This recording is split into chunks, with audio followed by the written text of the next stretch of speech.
Salut à tous, c'est Arthur, j'espère que vous allez bien. Nouvelle vidéo débrief aujourd'hui.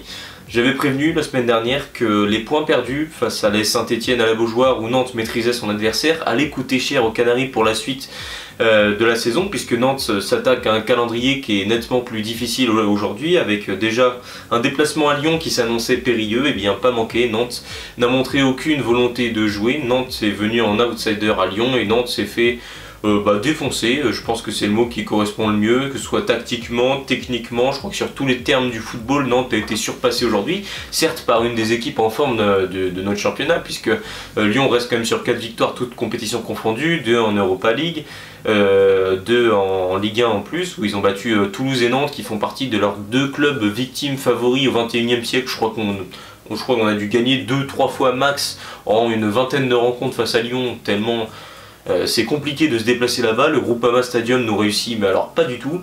Donc voilà, assez compliqué. Aujourd'hui, un peu comme l'année dernière, quand on avait joué là-bas, eh bien on a proposé strictement rien. On a eu une occasion de Moses Simon en début de match. Et après, le reste du temps, eh bien, je me suis endormi 3-4 fois environ devant le match, une sieste. Voilà, c'était assez compliqué de rester devant ça parce que, en tant que supporter de Nantes, c'est vrai que c'est quand même très difficile de voir ce type de prestation où Lyon ne doit pas être loin des 70% de possession. Alors, Monsieur Comboiré, c'est très bien de vouloir laisser le ballon à son adversaire, c'est une tactique comme une autre de jouer la contre-attaque, mais encore faudrait-il aligner dans ces cas-là les joueurs au milieu de terrain capables justement de relancer et de lancer les offensives nantaises. Ça avait marché pendant 100 minutes au début, mais il suffit que Veretout et son intelligence puissent derrière comprendre que en fait sans Moses Simon l'attaque de Nantes, eh bien ce n'est que globalement un mirage. Donc voilà, ça a été assez compliqué. Donc pour faire un peu un résumé du match, comme je l'ai dit, des premières minutes où Nantes finalement avait réussi à avoir quelques situations de contre, malgré une possession outrageusement supérieure pour Lyon. Je crois qu'on était à 84% au bout de 10 minutes, hein, voilà, 84-16, ça en dit quand même long, mais sur ces 16% de possession, Nantes arrivait à avoir quelques situations. Tout le temps par l'intermédiaire de notre ami Moses Simon, qui est encore une fois été le seul offensif à être capable de détonner un petit peu. Sorba Thomas, ça a été trop peu, voilà, on l'a trop peu régulier tout au long du match. Donc voilà. Par la suite, Lyon a complètement repris les choses en main grâce directement à l'ouverture du score, qui intervient sur un corner. Une fois n'est pas coutume, comme la semaine dernière, Nantes se prend un but sur un corner, parce que Nantes a une tactique défensive, c'est de mettre plein de mecs musclés, une grosse densité bien au centre, pour être sûr que personne ne prenne le ballon juste devant Alban Lafont. Alors par contre, le second poteau, là on laisse 2 ou 3 mecs seuls, et puis si par malheur, comme c'était le cas la semaine dernière face à Saint-Etienne, Lyon joue le corner à 2, dans ces cas-là on est complètement foutu. Au final, Ryan Cherki a choisi la première option. Deuxième poteau, Kaletacher complètement seul, le ballon revient, Tagliafico dévie une frappe, Alban Lafont est battu, ça fait 1-0. La tactique de Nantes est donc complètement tombée à l'eau au bout de 20 minutes, à savoir ne pas prendre de but aujourd'hui et de tenir le 0-0, parce que c'est ça, la composition qu'avait alignée Antoine Comboiré, c'était son objectif, c'était que Lyon, que le match soit mort, qu'il se passe rien, que Lyon ne puisse pas marquer. Et bien c'était déjà mort au bout de 20 minutes, et là du coup on se retrouve un petit peu emmerdé, parce qu'on a fait le choix par exemple de mettre un Gebama en milieu défensif, donc de mettre Pedro Chirivella un petit peu plus haut, dans un poste où il ne sert strictement à rien, comme ça avait été le cas l'année dernière avec Jocelyn Gourvanec. Donc au final au milieu de terrain on n'avait que Douglas Augusto qui se battait un peu comme il pouvait, difficile de trouver les offensifs. Donc bien qu'on soit mené, on avait l'impression que c'était l'inverse, et que c'était Lyon qui était mené, puisque Lyon a continué littéralement à nous dominé outrageusement, en passant notamment beaucoup par les côtés. Amiens et Kozza ont été particulièrement pris de court aujourd'hui. Ils ont été dans une grosse difficulté, surtout Kozza sur son côté, parce qu'il avait Il Cherki et Benrahma souvent dans sa zone, parce que justement un joueur comme Gebama venait très peu l'aider, ou au moins venait l'aider mais faisait semblant de l'aider, puisque son match a été calamiteux. Aujourd'hui à Gebama, pour une première titularisation, c'est quand même assez inquiétant, bien qu'il faut prendre en compte l'aspect qu'il soit en grand manque de forme, mais bon, s'il n'est pas en forme, tu le titularises pas en Ligue 1, hein. Moi je juge un joueur que tu mets titulaire en Ligue 1. Donc bon voilà. Kozza donc était en grande difficulté, Amiens c'est pareil. Alors Amiens, en plus de l'aspect défensif où certes il avait un client avec Malik Fofana, où au final l'aspect défensif effectivement c'était pas terrible, mais c'est allé par moments, notamment en fin de match où c'était un peu mieux. Amiens, ce qui m'a dérangé quand même, hein, c'est 3 ballons gagnés, 8 perdus. Nantes, on n'a pas eu tant de ballons que ça dans le match, t'en perds 8, t'es latéral. Voilà, ça me dérange un peu quoi. Donc c'est dommage, parce qu'Amiens il avait fait un très gros match face à Angers il y a 2 semaines où Nantes va chercher un point et Nantes aurait dû justement aller gagner ce match là également, et Amiens avait été un des meilleurs Nantais ce soir là, je l'avais souligné, et là aujourd'hui je dois souligner qu'il a globalement été mauvais, tout comme Nicolas Cozza. Et là où Nantes finalement s'est fait complètement dépasser, c'est au retour des vestiaires. Moi je me suis dit à la mi-temps, Comboiré il va taper du poing sur la table, les mecs ils vont revenir, ils vont avoir faim, ils vont tout donner, ils vont se lâcher. Alors pas du tout, voilà, Nantes est revenu telle une équipe, alors là on est niveau district, c'est-à-dire qu'on a, voilà, on a laissé Lyon jouer, pas forcément. Une fois Alban Lafont sort une parade devant Tolisso, 2 fois Alban Lafont sort une parade devant Saïd Benrahma, et bah, la troisième malheureusement bah, c'est au fond des filets. Ryan Cherki qui aura été le détonateur numéro 1 du jeu lyonnais ce soir, celui qui aura été capable d'accélérer ce jeu là, nous aura fait très mal, et bah, justement sur une de ses passes de génie, il va trouver Tolisso, il me semble, qui centre. Khaled Tchar est trop court, Nicolas Palois pense que Khaled Tchar va la foutre au fond des filets, donc il essaie d'intervenir, sauf que final, vu que Khaled Tchar la rate, le ballon atterrit sur le pied de Palois, ça fait un contre son camp. 2-0, retour des vestiaires, on doit être à la 50e, et là tu dis, que va-t-il se passer dans ces 40 dernières minutes? Parce qu'encore 1-0, on sait jamais, sur un malentendu, pour rendre hommage justement à Michel Blanc, sur un malentendu ça peut passer, mais bah là il n'y a pas eu de malentendu et c'est jamais passé, parce que pendant 40 minutes derrière il s'est pas passé grand chose. Lyon a continué de faire mal, Alban Lafont a sorti un peu ce qu'il pouvait, globalement il a fait un match convenable, Alban Lafont aujourd'hui, mais malheureusement Nantes concède évidemment la défaite. Il y a eu un petit peu de mieux pendant 2-3 minutes au moment où il y a eu les changements, où Gébamin est enfin sorti, ce qui nous a permis de remettre Chirivella dans son rôle qui est celui de milieu défensif, où il a enfin pu retoucher un peu le ballon et faire du bien, sauf que le pauvre, je voyais bien qu'il n'était pas en confiance, il est sorti à peine 5 minutes plus tard. Et puis les 10 dernières minutes que j'ai un peu appréciées, alors non pas grâce aux entrées de Mostafa Mohamed et Florent Mollet qui, sans surprise, m'ont très peu offert de moments où je me suis dit ça y est, Nantes va marquer. Mostafa Mohamed, je suis franchement très inquiet quand je le vois jouer, mais je crois que j'en ai marre vraiment de le voir jouer, de voir ce style un peu lent, de voir... Voilà, je le trouve pas investi à 100%, je trouve qu'il fait trop de touches de balle. C'est le pire profil du contre-attaquant. Mostafa Mohamed, je veux bien qu'on le titularise quand on sait qu'on va dominer notre adversaire. Mais alors là, dans un match comme ça, le faire rentrer, à un moment, il a un ballon qui doit donner à Ablin, et il fait au moins 2 touches de trop avant de le donner à Ablin. Derrière, il se retrouve complètement enfermé sur le côté droit, alors qu'il aurait pu quasiment être en situation de 1 contre 1. D'ailleurs, une situation qui ressemble drôlement à une situation qu'il avait eue face à Angers, où voilà, dans un schéma similaire, en contre-attaque, il avait fait 2-3 tours, voilà, 2-3 touches de trop, et au final, voilà, l'action est morte. Donc franchement, ouais... limite je préfère qu'on fasse rentrer Ganago en pointe que de voir Mostafa Mohamed. Enfin, je commence vraiment à avoir beaucoup de mal avec lui. J'aurais vraiment beaucoup aimé qu'il soit parti au mercato, parce qu'il aurait pu permettre à Nantes de gagner globalement beaucoup d'argent. On parlait d'un prix aux alentours de 10 millions d'euros. Quand je vois son niveau actuel, 10 millions d'euros, Nantes on aurait gagné au loto, mais vraiment là on aurait fait une super affaire. Mais bon, il est encore au club, donc on doit s'en satisfaire. Ça n'empêche que c'est censé être un cadre de l'attaque, hein. Quand on écoute les commentateurs de Ligue 1, on a l'impression que c'est le meilleur attaquant de Nantes. Bon, ça fait longtemps qu'ils n'ont pas regardé les matchs de Mostafa Mohamed, parce que ça fait plus d'1 an que globalement ses performances, voilà, on n'est plus sur le pharaon d'Égypte, là on est plus sur le, voilà, sur le marché local du coin. Donc c'est assez compliqué pour Mostafa Mohamed. Et puis par contre la bonne surprise, là où je voulais en venir finalement, c'était les 2 entrées des jeunes, Tabibou et Leroux, qui franchement ont fait une super entrée. Alors évidemment je suis obligé de me poser la question, Le Penant est pas là, tu as 2 profils qui globalement correspondent à des profils qui peuvent remplacer Le Penant, mais évidemment ça demande du courage, parce que c'est des joueurs qui n'ont jamais été titularisés en Ligue 1, mais qui font des bonnes entrées.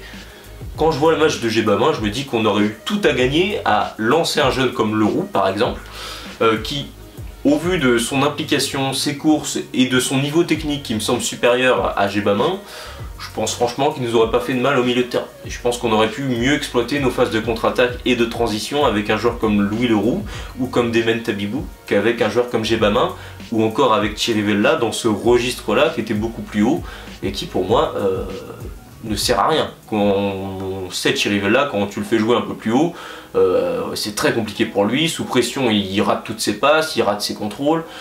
Non, honnêtement, Chirivella, c'est soit tu le fais jouer à son poste, soit tu le mets sur le banc.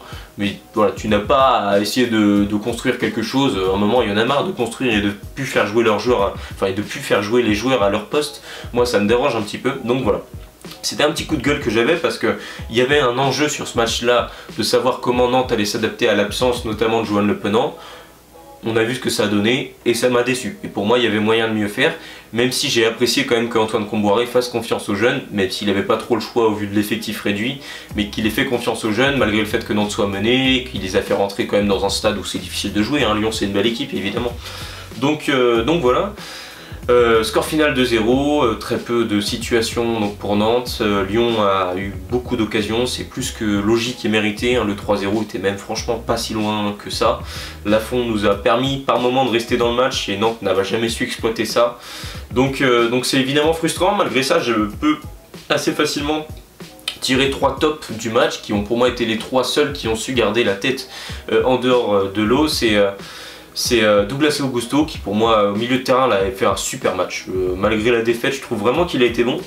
C'est un peu ironique parce que effectivement là c'est le match où je trouve que le milieu s'est fait vraiment manger. Autant je trouve qu'il a comblé les absences de Djebama et de Chirivella par moment avec des retours dans la surface. J'en ai une en tête sur Benrahma, une autre sur Lacazette, sans compter à la fin où c'est lui qui oriente le jeu et tu te rends compte que c'est très propre, il sent les appels, il a la vibe. Je sais pas si c'est le côté brésilien qui fait ça, mais je trouve qu'il était vraiment beau, il était vraiment bien dans le bon tempo tout au long du match, assez propre. Pour une fois, il n'a pas été agressif, il n'a pas pris de carton jaune, il est resté très propre dans ses interventions, il a obtenu des fautes. Très bon match de Douglas Augusto, pour moi c'est l'homme du match côté nantais, et il faut le chercher quand même.